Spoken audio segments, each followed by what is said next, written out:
Hi students, today we start our lecture from the concept asexual reproduction. What is asexual reproduction? Process of formation of new organism by an organism of same species without involvement of gametes is called as asexual reproduction. Students, या reproduction मध्ये gametes जे आहे ते involve होत नाही. त्यामुळे new organism जो निर्माण होणार असतो हा जेनेटिकली सिमिलर असतो विथ पॅरेंट ऑर्गॅनिझम. म्हणजे अगदी तंतोतंत पॅरेंट ऑर्गॅनिझम प्रमाणे दिसणारा नवीन ऑर्गॅनिझम जो आहे तो या ठिकाणी तयार होतो. आता हे जे रिप्रोडक्शन आहे हे कसं आहे, युनिपॅरेंटल आहे, म्हणजे एकाच जीवापासून झालेली निर्मिती आहे. त्याचबरोबर या ठिकाणी होणारे जे सेल डिव्हिजन आहे ते आहे मायटोटिक सेल डिव्हिजन. या रिप्रोडक्शनचा एक जो ड्रॉबॅक आहे तो आहे अब्सेन्स ऑफ जेनेटिक रिकॉम्बिनेशन. आणि ॲडव्हान्टेज आपल्याला सांगता येईल की फास्ट प्रोसेस आहे. सेक्शुअल रिप्रोडक्शनच्या तुलनेमध्ये असेक्शुअल रिप्रोडक्शन जे आहे ते कसे असते, फास्ट असते. ठीक आहे. आता पुढे आपण पाहणार आहोत ते म्हणजे asexual reproduction in unicellular organism. Unicellular organism म्हणजेच काय, तर एकपेशीय सजीव. आता असेक्शुअल रिप्रोडक्शनचे जे काही टाइप्स आहेत त्यातला पहिला टाइप आहे तो म्हणजे बायनरी फिशन, द्विविभाजन असं त्याला म्हटलं जातं. आता द्विविभाजन म्हणजे काय किंवा बायनरी फिशन म्हणजे काय, ह्या आकृतींच्या माध्यमातून तुमच्या लक्षात आलं असेल पहा की एका अमिबापासून, या ठिकाणी पहा एका पॅरेंट अमिबापासून दोन डॉटर अमिबा जे आहेत ते तयार झालेले आहेत. किंवा इथे पहा पॅरेंट पॅरामेशियम पासून दोन डॉटर पॅरामेशियम ज्या आहेत त्या तयार झालेल्या आहेत. आणि इथे एका युग्लिनापासून दोन डॉटर युग्लिना ज्या आहेत त्या तयार झालेल्या आहेत. म्हणजेच एका सजीवापासून दोन सजीवांची निर्मिती जी आहे ती या बायनरी फिशन या टाइपमध्ये किंवा या असेक्शुअल रिप्रोडक्शन मध्ये घडत असते. आता एक ऍक्टिव्हिटी दिलेली आहे पहा, ती काय आहे ती आधी आपण पाहूयात. Take a conical flask and collect the water in it from a pond having stagnant water and aquatic plants.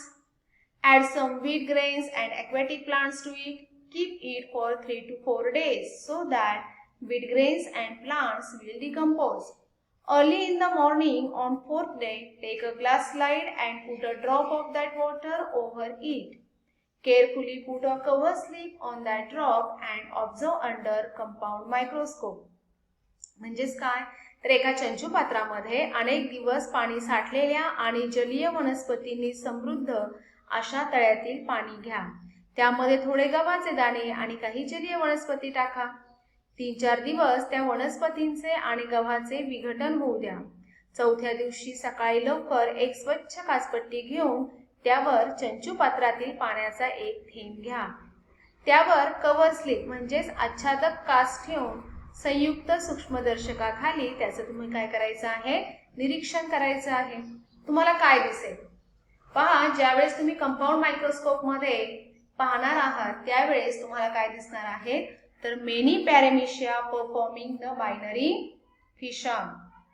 अनेक जे पॅरामेशिया जे आहेत ते काय करणार आहेत, बायनरी फिशन ही जी त्यांची असेक्शुअल रिप्रोडक्शनचा हा जो प्रकार आहे तो त्या ठिकाणी होत असताना आपल्याला दिसणार आहे. म्हणजे एका पॅरामेशियम पासून दोन डॉटर पॅरामेशिया जे आहे ते तयार त्या ठिकाणी होणार आहे.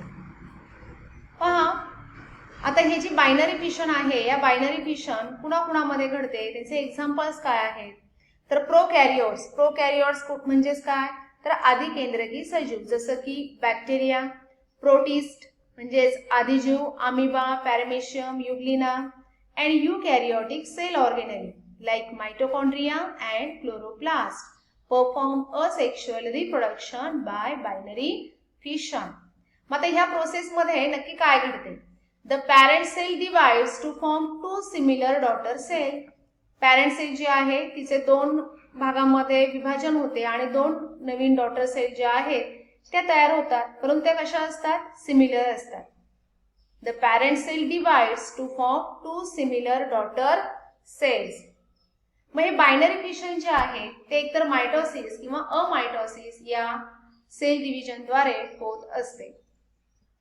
पहा, बायनरी फिशन मध्ये नेमकं काय घडतं, ऍक्सिस ऑफ फिशन किंवा division is different in different protist. प्रत्येक प्रोटिस्टमध्ये अधिजीवामध्ये डिव्हिजन होण्याची जी काही प्रक्रिया आहे किंवा डिव्हिजन होण्याची जी काही पद्धत आहे ती वेगवेगळी आहे.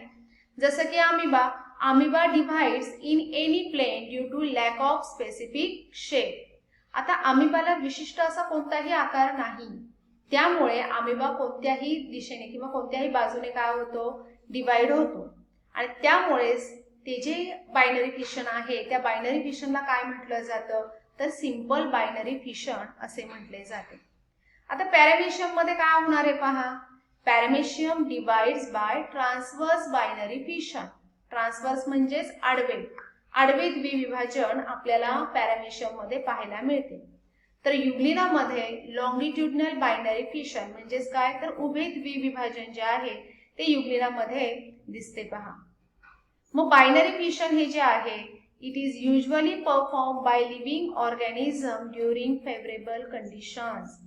ज्या वेळेस अनुकूल असे वातावरण किंवा अनुकूल अशी परिस्थिती असते त्यावेळेस बायनरी फिशन ही जी प्रोसेस आहे ही लिव्हिंग ऑर्गॅनिझम मध्ये घडताना आपल्याला दिसते. मग फेवरेबल कंडिशन म्हणजे नेमकं काय, तर availability of abundant food material.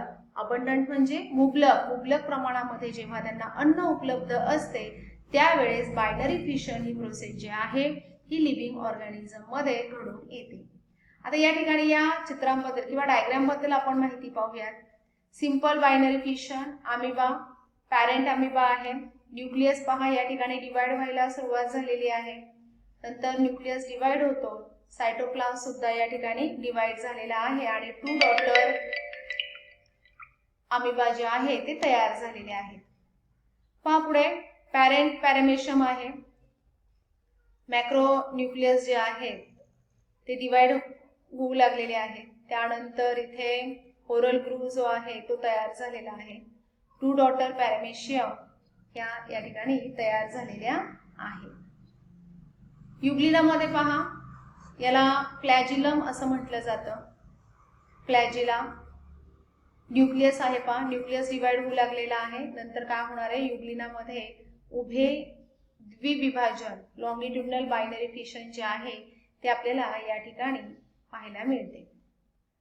आता पुढे आहे मल्टिपल फिशन. आता बायनरी फिशन म्हणजे काय हे तुमच्या लक्षात आलेलं आहे की एका पॅरेंट सेल पासून 2 सिमिलर डॉटर सेल ज्या आहेत त्या काय होत असतात, तयार होत असतात. आता मल्टिपल फिशन म्हणजे काय, तर पहा हा सुद्धा असेक्शुअल रिप्रोडक्शनचा एक प्रकार आहे. हा कुणामध्ये आढळतो, तर अमिबा आणि इतर जे काही प्रोटिस्ट आहेत, आदिजीव आहेत त्यांच्यामध्ये आपल्याला हे मल्टिपल फिशन पाहायला मिळतं. मग आता मल्टिपल फिशन मध्ये नेमकं काय होते, अमिबाच्या संदर्भामध्ये आपण पाहणार आहोत. Amoeba stops the formation of pseudopodia. आता शुडोपोडिया म्हणजे काय, मराठीमध्ये त्याला छदमपाद असे म्हटलं जातं. पहा अमिबाचं हे जे बाहेरचं स्ट्रक्चर जे आहे ना, पहा इथे आपल्याला राउंडेड स्ट्रक्चर दिसत आहे, इथे मात्र कसं आहे खालीवर अशा पद्धतीने हे बाहेरचं स्ट्रक्चर आहे. याला छदमपाद किंवा शुडोपोडिया असं म्हटलं जातं. मग अमिबा काय करणार आहे, amoeba stops the formation of pseudopodia and thereby movements whenever there is a lack of food or any other type of adverse condition. जेव्हा लॅक ऑफ फूड अन्न जे आहे ते पुरेसे प्रमाणामध्ये उपलब्ध नसते, ॲडव्हर्स कंडिशन असते म्हणजे प्रतिकूल परिस्थिती असते, अशा वेळेस अमिबा जो आहे तो त्याच्या शुडोपोडियाचं फॉर्मेशन थांबवतो. त्यामुळे त्याची मूव्हमेंट सुद्धा थांबते. It becomes rounded and forms protective covering around plasma membrane. मग तो गोलाकार होतो, त्याच्या भोवती त्याच्या प्लाझ्मा मेम्ब्रेन भोवती एक प्रोटेक्टिव्ह कव्हरिंग जे आहे म्हणजे संरक्षक कवच जे आहे तो ते तयार करतो. आणि हे जे संरक्षक कवच आहे किंवा अशा पद्धतीने इनसिस्टेड जो अमिबा आहे किंवा एनी अदर प्रोटिस्ट असतात त्यांना काय म्हटलं जातं, सिस्ट असं म्हटले जाते. काय म्हटले जाते, cyst, CYST, cyst. Many nuclei are form by repeated nuclear division in the cyst. मग आता ह्या सिस्ट मध्ये काय होतं पहा, तर न्यूक्लियर डिव्हिजनद्वारे न्यूक्लियस पासून अनेक न्यूक्लियस जे आहे ते तयार होतात. Many nuclei are form by repeated nuclear division in the cyst. त्याचबरोबर त्या ठिकाणी सायटोप्लाझमचं सुद्धा काय होणार आहे, डिव्हिजन होणार आहे. आणि many amoebulae are form in the cyst, आणि त्या सिस्ट मध्ये अनेक अमिबा जे आहेत ते तयार होतात. ते remain in cyst state till there are adverse condition. जोपर्यंत पुरेसे अन्न उपलब्ध होत नाही किंवा ऍडवर्स कंडिशन असते तोपर्यंत हे सगळे जे अमिबाज आहेत किंवा अमिबुले जे आहेत हे त्या सिस्ट मध्येच प्रेझेंट असतात किंवा सिस्ट मध्येच ते त्या ठिकाणी असतात. Cyst breaks open on arrival of favourable conditions and many amoebulae are released. मग जेव्हा फेवरेबल कंडिशन निर्माण होते त्यावेळेस मात्र हे जे सिस्ट आहे हे काय होतं, ब्रेक होतं आणि हे सगळे जे अमिबाज आहेत किंवा अमिबुले जे आहेत हे काय होतात, बाहेर रिलीज होतात. आले लक्षात सर्वांच्या. मल्टिपल फिशन पहा, अमिबा पॅरेंट अमिबा आहे. जेव्हा अनफेवरेबल कंडिशन असते किंवा ऍडवर्स कंडिशन असते, पुरेसे प्रमाणात अन्न उपलब्ध नसते, त्यावेळेस अमिबा ह्या ज्या शुडोपोडिया आहे यांचं फॉर्मेशन थांबवतो. It becomes rounded in shape. त्यानंतर it forms protective covering around plasma membrane. हो ना, प्लाझ्मा मेम्ब्रेनच्या भोवती तो एक संरक्षक कवच निर्माण करतो. यालाच काय म्हटलं जातं, सिस्ट असं म्हटलं जातं. नंतर न्यूक्लिअर डिव्हिजनद्वारे मेनी न्यूक्लियाय फॉर्म होतात, सायटोप्लाझ्मिक डिव्हिजन हे होतं आणि मेनी अमिबुले जे आहेत ह्या सिस्टमध्ये तयार होतात. मग हे जे अमिबाज आहेत हे या सिस्टमध्ये कुठपर्यंत राहतात किंवा का राहतात, तर जोपर्यंत बाहेर ऍडवर्स कंडिशन आहे तोपर्यंत ते त्या सिस्टमध्ये प्रेझेंट असतात. ज्यावेळेस फेवरेबल कंडिशन निर्माण होते त्यावेळेस ते सिस्ट ब्रेक होतं आणि हे जे सर्व अमिबाज आहेत हे बाहेर काय होतात, रिलीज होतात. पुढे आहे पहा budding. Bring the active dry yeast powder from market. Take 50 ml lukewarm water in a conical flask. Add 5 gram of active dry yeast powder and 10 gram table sugar to that water and mix with the mixture. Keep the flask in warm place and after an hour take a drop of that mixture on a clean glass slide. Put a cover glass on that drop and observe it under compound microscope. पहा, या ठिकाणी तुम्हाला काय सांगितलेलं आहे activity मध्ये, तर बाजारातून ऍक्टिव्ह ड्राय ईस्ट पावडर आणा. एका चंचू पात्रामध्ये 50 ml कोमट पाणी घ्या. त्यात 5 ग्रॅम ड्राय ईस्ट पावडर आणि 10 ग्रॅम साखर मिसळून ते मिश्रण चांगले ढवळा. 1 तास ते मिश्रण उबदार ठिकाणी ठेवून नंतर त्या मिश्रणाचा एक थेंब स्वच्छ काचपट्टीवर घ्या. त्यावर आच्छादक काच म्हणजेच कव्हर स्लिप ठेवून संयुक्त सूक्ष्मदर्शकाखाली त्याचं निरीक्षण करा. बडिंग ही प्रोसेस दाखवणारी ही डायग्राम आहे. पॅरेंट ईस्ट सेल आहे. या ठिकाणी आपल्याला एक बल्ज जो आहे म्हणजे फुगवटा जो आहे तो तयार होताना दिसत आहे. त्यानंतर न्यूक्लियस जो आहे तो सुद्धा डिवाइड होण्याच्या मार्गावर आहे. इथे डिवाइड झालेला आहे. एक न्यूक्लियस हा पॅरेंट सेल मध्ये आहे तर दुसरा न्यूक्लियस बर्ड मध्ये एंटर झालेला आहे आणि अशा पद्धतीने बर्डचं फॉर्मेशन आपल्याला या ठिकाणी पाहायला मिळते. You will see that yeast cells, yeast cell म्हणजेच काय तर किण्व पेशी, ईस्ट सेल्स परफॉर्मिंग बडिंग, त्यांच्यामध्ये आपल्याला बडिंग ही प्रोसेस झालेली पाहायला मिळते. That is a small bud coming out of many parent cells.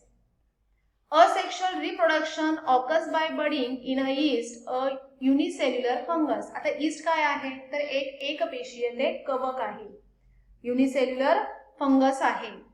Yeast cell produces 2 daughter nuclei by mitotic division. मग मायटोटिक डिव्हिजन द्वारे एका न्यूक्लियस पासून 2 न्यूक्लियस तयार होतात. So as to reproduce by budding. This yeast cell is called as a parent cell.